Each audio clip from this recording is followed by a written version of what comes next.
Welcome, folks, to Pits To Podium. It was mayhem at Mugello, but in the end, what a fantastic race.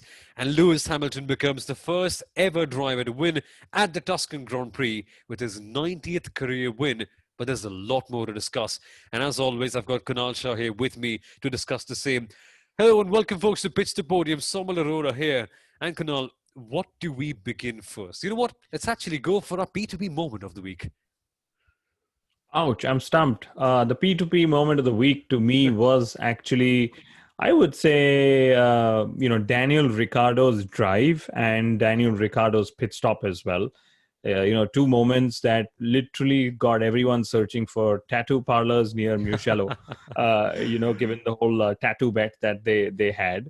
But that would be my P2P moment from the 2020 Tuscan Grand Prix. And even Crofty couldn't stop talking about it. We were all on the edge of our seat. We so want to see Daniel Ricciardo back on the podium. It wasn't him, it was somebody else. And thank goodness we are so relieved for him. We shall come to that immediately after this one. But mine, it has to be that crash that we had at the second restart. Unnecessary, simply unnecessary. Too much of money wasted, too big of a hazard for safety. I think we're going to discuss that in deeper depth later on in this video too. But first, let's actually go back to speaking about the big one. Let's start about the amount of craziness that we had in this one. And where do I begin, Kunal? There was just something for everyone. There was something for everyone. To me, it was like, the Italian team isn't really entertaining in 2020. So the Italian circuits decided, okay, let's step up and deliver two cracker races, that we can. So Monza was fantastic. Mugello surprised all of us in pretty much every way. There were all these misconceptions that it would be a processional race.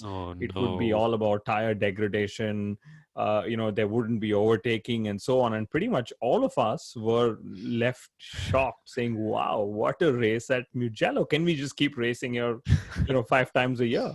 It's the magic of Mugello. That's what captivates you so much. And what a race it was in the end. Not really the best of races in the racing standpoint, as we all expected because of the nature of the circuit, but sheer drama. And sometimes that's good enough in Formula One. And interestingly, one fantastic stat that Sundaram from our team has come up with, it's that all of the podium finishers from the last race, that is Gasly, Sainz and Stroll, retired from the Tuscan Grand Prix. That just shows you the kind of drama that took place in this particular race. And even more so, Kunal, Mercedes and Ferrari were the only two teams that had both their drivers finish the race in points. That's some stat, isn't it? There is, and some consolation for Ferrari, given it was a 1,000th Grand Prix.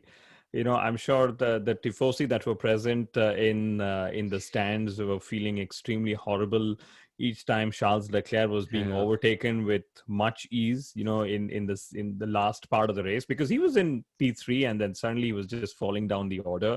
But it was good to see that despite all the madness, Mercedes still got a 1-2, and we had a Red Bull Racing driver on the podium. Yes, Alex Albon it was. In fact, Alex Albon becoming only the second Thai driver to do something quite like this. Man, Prince Bira, back in the day, used to race after World War II, and he was a legend in his own right. So Alex Albon just stepping up there. But he's going to be a topic that we speak about a bit later on. Let's get back to the chaos that we started. Thank you. Sorry for the Daniel Ricciardo reference, I beg your pardon. But hey, the big thing, Kunal, was that restart. Okay, lap 1 crash.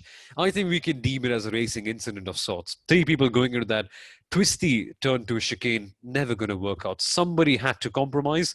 In the end, it was Verstappen and Grosjean and Giovinazzi as well. And that aside, that's a fairly normal incident, if you can call that normal in any way.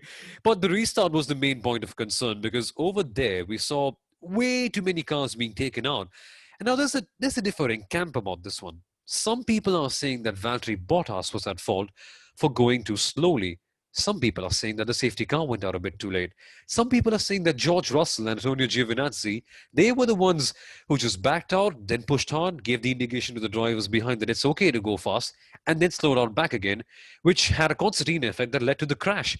Where do you stand on this? What do you think was the real cause of the accident on the whole? I think I'll tell you exactly the flow of my thoughts since the Hmm. accident, and we did a lot of analysis in the TV studio trying to understand what happened, and how it all unfolded. So the drivers at least say that the safety car lights definitely went off much later than usual. Okay, Hmm. so that's probably one trigger that was there, and because the lights went out later, Valtteri Bottas realized that if he just sped away as soon as one would have expected him to, he would have been overtaken into turn one by Lewis Hamilton. And Yeah, he literally did work very hard at the start, the he first did. start of the race, He did. to get position ahead of Lewis Hamilton. And given how Valtteri struggled with starts and so on and lost positions on the opening lap, for him it was absolutely imperative to make sure that he protects his position, something that's within the rules, something that's allowed, understandable. And I think his actions were pretty straightforward. He kept weaving, he kept waiting for the right time to accelerate. But then at the back is when there were gaps that were opened up between people.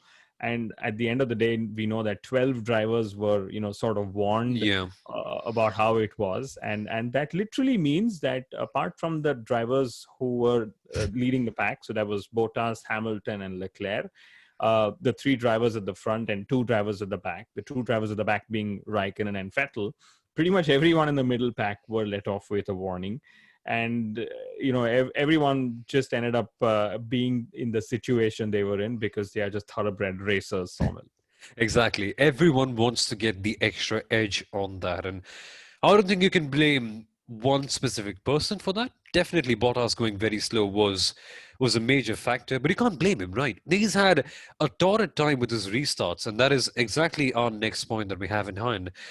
I remember 2017 Austria was one time I was really fascinated with Valtteri Bottas' starts. I thought, wow, man, this guy just jumps the gun. He's amazing with his reactions, and at the beginning, he can shock anyone. In 2020, that has been just a little bit different. Okay, he's been falling back to Lewis Hamilton in qualifying, but that's not by much. I don't think you can really point a finger at him and saying you're doing a bad job. Getting even that close, just a few hundredths of a second to Lewis Hamilton, is an achievement in itself. So Bottas is, I think, he's not got a lot going wrong in that department. But at the starts, Kunal, that has been one place where he's been a bit lackluster, let's call it that way. Monza was a big disappointment. We saw him get one good start in Mugello. That was at the second restart. But in the third one again, it was Lewis Hamilton capitalizing and eventually keeping hold of the lead till the very end to win his 90th Grand Prix. Is that a real big cause for concern for Bottas? I think his starts are becoming a major factor nowadays. I mean, he's clearly lost a lot of positions. So I'm sure it's something he's, working on and maybe working a little too hard on, like Hmm. we've been talking about it. But all in all, to me, what he did in Mugello pretty much was the gold standard when it came to restarts. I think he did absolutely right to make sure Lewis doesn't get the run on him. He drove slow enough to make sure that Charles came close by to Lewis as well. So Lewis was also under pressure, breaking into turn one and so on. So I think pretty much just the way it should be for Bottas. And he's been trying hard. He asked for a different set of tire compounds Yeah, from the did Mercedes get them. team. That's against the Mercedes rules. Unless they are under threat from someone else, they wouldn't really give their drivers a choice in the compound. It's something that they just go in as a standard. So in all, 55 points below. So he's definitely trying really, really hard. But sometimes that's how just it goes. I think he definitely will be taking heart in the fact that, barring one wet qualifying session that we've had this year, he's literally been less than a tenth, Yeah, less than half a tenth away from Lewis Hamilton in qualifying. And that in itself is a phenomenal achievement. absolutely. He's been there or thereabout, but just that extra X factor that you can call in that driver is something missing. And I say this, I think it's the third consecutive week I'm saying this with Bottas. It's very easy to say, it's very hard to do. You're up against Lewis Hamilton. It is not an easy task by any means. But as a championship contender, you just have to go that extra mile at times. And we know that Bottas is trying very hard, but it's Lewis Hamilton. So you kind of get the point.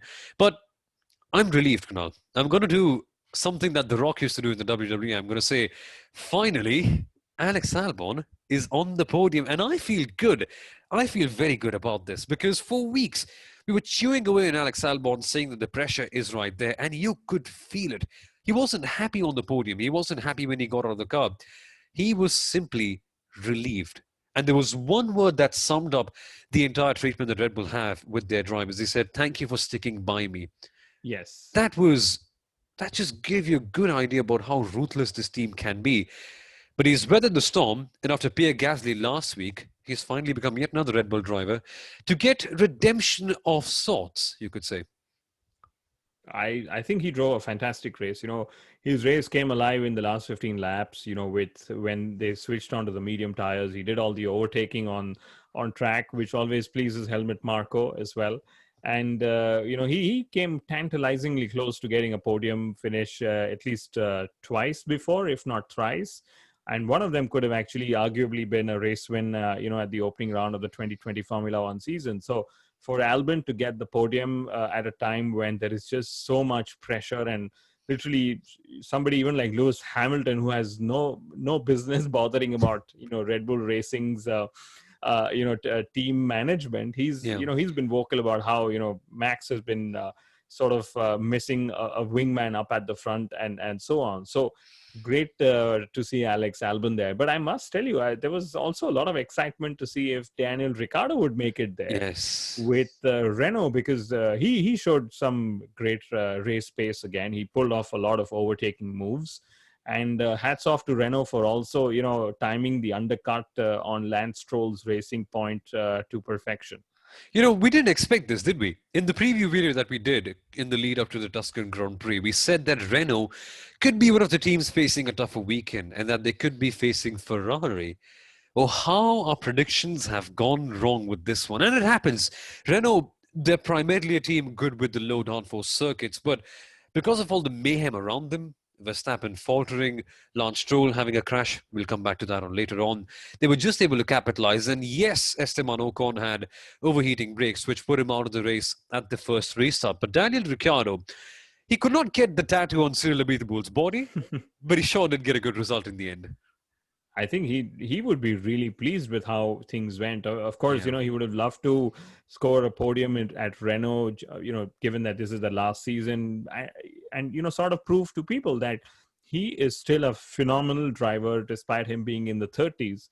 And when I say despite him being in the 30s, it's primarily because how F1 teams are just chasing younger talent with every passing year. So great for Daniel Ricciardo as well. And at the end of the day, the fight that they had with Lance Stroll was another phenomenal fight. Yeah. You'd never really imagined Lance Stroll versus someone else, and you're sort of cheering for Lance Stroll, but this time Lance drove a really good race. That P3 was his for the taking till sort of Ricciardo jumped him. And it was unfortunate that it was either a puncture or a suspension failure that sort of literally crashed him out of the Tuscan Grand Prix. Yeah, it was a bit sad for Lance Stroll and Racing Point. On the whole, had Lance Stroll finished, it would have been a tremendous double points weekend for Racing Point. More than Albon and Ricciardo, I was just more not really concerned. I was more excited to see what the Racing Points could do because they had a surge of pace in the middle with Perez and Lance Stroll just gaining positions very, very quickly. That ended when Lance Stroll had his accident. But I have to say, I've been impressed with him. He's been growing. He's still not there, but he's been improving quite a bit since he started. And we discussed the same thing before we started shooting this video. Although we can be very happy about Lance Stroll improving relatively, Formula One in the end is an absolute business. You have to be the best driver, full stop.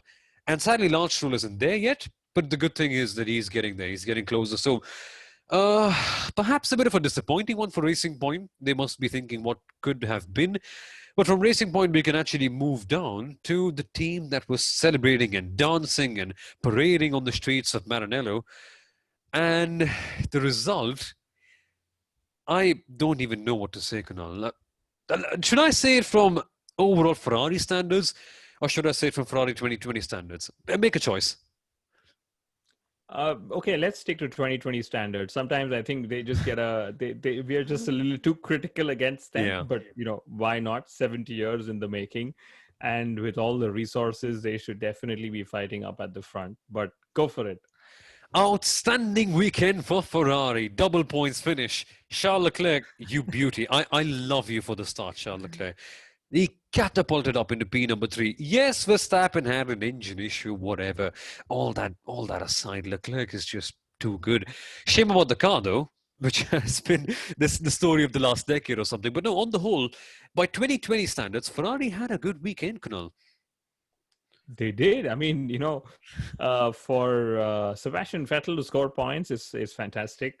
When you look back in time and you see the results on paper, it'll be like, wow, okay, Ferrari got double points despite the challenges that they've had in this season. But let's remember, Kimi Raikkonen, who had I think a 12-second pit stop, who had a Yes. 5-second time penalty, still managed to finish ahead of Charles Leclerc at the flag. He got demoted because of his time penalty. And Sebastian Vettel would have almost lost the final championship point to, Williams' George Russell. So it sounds more heroic when you hear it on our show. Yeah. No, it does. It surely does. And the one thing that really comes to mind is you must be thinking, why did Kimi Raikkonen get a penalty? Don't ask why. Ask, for what did he get a penalty? Because that radio interaction was absolute gold. If you haven't heard it yet, finish this video. There's not much of it left, and go watch it. You'll not regret it. But yeah, good weekend for Kimi Raikkonen. That's the way you celebrate your home race if you're Alfa Romeo. They're not based too far off. They're based in Milan. That's not too far off from Mugello. But for Kimi Raikkonen, in that ailing car, to come home with a points finish, even with the penalty that could or could not have been there. I think just a split-second reaction, that sort of a thing. But on the whole, still superb thing for Kimi Raikkonen and Alfa Romeo. But George Russell, Kunal, that I think would be our final point for the day. Tantalizingly close for him. And even Sebastian Vettel spoke about him in the post-race interviews and said he was mighty impressed with the way Russell drove. And you've got to say, had it not been for that slightly untidy restart, this man right here, believe it or not, he would have been getting his first points in his Formula One career. It's outrageous to think of that, isn't it? It is. And, I actually had another reason for cheering for George Russell to score a point. Of course, it would have meant Vettel not scoring a point. But despite such a mad race, despite a race of attrition, 8 teams ended up scoring points in the race on Sunday. And the only teams that didn't score a point were Haas and Williams. Now, of course, had George Russell ended up scoring a point, it would have been 9 teams out of 10, who would have ended up scoring a point. And I'm sure our colleagues Sundaram and Nityanand would have come up with some new statistic of when last did 9 teams score a point at a Grand Prix in Formula One. Exactly. It would have been a good weekend. It would have been a good weekend. And you have to really go and check out the Tuscan GP Stats Rundown on Pits To Podium's website. Okay, self-promotion aside, I'll be genuine. Even if I was not a part of Pits To Podium, I can't imagine that, to be honest. But I would still recommend that article. It is that good. Some really mind-boggling revelations have come out of that. And Sundaram has done a superb job with that. Terrific job, that is. So you have to go and check it out. The link will be in the description.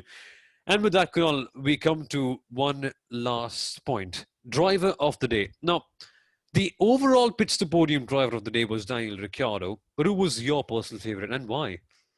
I would say I would go with Daniel Ricciardo. It's tough to make a choice between him and Alexander Albon. Albon, given all the pressures that we discussed, and Daniel, just because of the fact that he's gone somewhere else and he's trying to sort of find his way back onto the podium. So both these drivers pretty much make it out there. It's tough to overlook what Lewis Hamilton did, even though, he drove a fantastic race with all the crazy chaos going on. He just focused on what he was doing, and he scored his 90th Grand Prix win. So all in all, it's tough choices, but I would go with Daniel Ricciardo, I would say. Well, what a drive by Daniel Ricciardo in the end. And if you want a one-stop solution to having a good race, have it in Italy or have a red safety car. Either way, 2 chaotic races in Monza and Mugello. And next up on the calendar, okay, let me go for a little bit of sarcasm, just a pinch of it. It's the most amazing, fantastic, flowy, open, wide, terrific circuit in the world. It's the Sochi Autodrome. Yeah, try to be excited for that one. But hey, it's a Formula One race. We are bound to be excited for that. We shall be back later on in the midweek to discuss the possible discussion points for that race, to come up with who is going to be a main challenger, who's not going to be in the hunt for that, and what could be the main lookouts for from Sochi. Yes, we should. But Soumil, before we go, I just realized that it was also Pirelli's home race. I mean, given that Yes. we're racing in Italy three times this year, hats off to Pirelli. I think their compounds did really well, because the original discussion was all about tire management and tire degradation and so on. But that sort of just was forgotten, when we started racing at Mugello. And it's down to the circuit characteristics, that I would assume, where there weren't too many heavy braking and low gear ratioed corners, I would say.